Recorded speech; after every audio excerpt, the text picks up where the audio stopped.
1 বজাত আমাৰ এই ধিং সমষ্টিৰ ধিং মৌজাৰ অন্তৰ্গত কান্দুলিমাৰী গাঁও পঞ্চায়তৰ এই মাঠখোলা বজাৰ প্ৰাংগণত AIUDF দলৰ এক বিশাল নিৰ্বাচনী সভাৰ আমি আয়োজন কৰিছোঁ।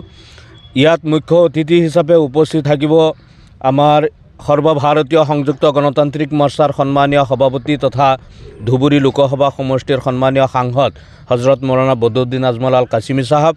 লগত থাকিব আমাৰ ধিং সমষ্টিৰ মাননীয় বিধায়ক তথা বৰ্তমানৰ AIUDF দলৰ মনোনীত 9 নং নগাঁও লোকসভা সমষ্টিৰ সন্মানীয় প্ৰাৰ্থী আলহাজ আমিনুল ইছলাম সাহেব আৰু দলৰ সন্মানীয় অন্যান্য বিধায়কসকল, কেন্দ্ৰীয় কমিটিৰ বিষয়ববীয়াসকল, জিলা কমিটিৰ বিষয়ববীয়াসকল ইয়াত উপস্থিত থাকিব। ইতিমধ্যে আমাৰ এই সভাৰ প্ৰস্তুতিৰ কাম চলি আছে।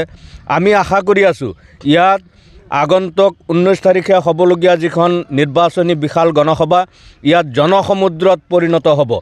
আমি আচলতে ইয়াত 10,000 মানুহৰ আমি টাৰ্গেট কৰিছিলোঁ, কিন্তু আমি যিটো উমান পাইছোঁ এই বৃহত্তৰ এলেকাৰ একেবাৰে চৰ অঞ্চল সামৰি আমাৰ এই গাঁও অঞ্চল পঞ্চায়ত এলেকাবিলাকৰ পৰা আমি যিটো উমান পাইছোঁ মানুহ জনসমুদ্ৰত পৰিণত হ'ব এই সভাখন। গতিকে আমি আজি সংবাদ মাধ্যমৰ জৰিয়তে আমি ধিং সমষ্টিৰ বিভিন্ন প্ৰান্তৰ দলীয় কৰ্মকৰ্তা তথা দলৰ সমৰ্থকসকল, AIUDF দলৰ প্ৰাৰ্থী হাজী আমিনুল ইছলামৰ সমৰ্থকসকলক আমি এই সভালৈ আমি আমন্ত্ৰণ জনাইছোঁ। আপোনালোক আহক। 19 তাৰিখ আগন্তুক 19 তাৰিখ শুক্ৰবাৰ দিনৰ 1 বজাত 2 নং কান্দুলিমাৰী মাঠখোলা বজাৰ প্ৰাংগণত এই সভা অনুষ্ঠিত হ'ব। আপোনালোক আহক। আমি প্ৰত্যেককে আমন্ত্ৰণ জনাইছোঁ।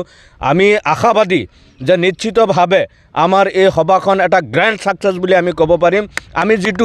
আমি বা বাতৰি এতিয়ালৈকে আমি পাই আছোঁ, বিভিন্নজনে আমাৰ এলেকাৰ বিভিন্নজনে আমাক যিকোনো ঠাইত আমাক লগ পাই সাধাৰণ মানুহবিলাকে আমাক সুধি থাকে, হুজুৰ কেতিয়া আহিব, বদৰুদ্দিন আজমল সাহেব কেতিয়া আহিব, এই কথাবিলাক সুধি থাকে। গতিকে আমি আশা কৰি আছোঁ যে আমাৰ সভাখন নিশ্চিতভাৱে সাফল্যমণ্ডিত হ'ব, জনসমুদ্ৰত পৰিণত হ'ব বুলি আমি আশাবাদী।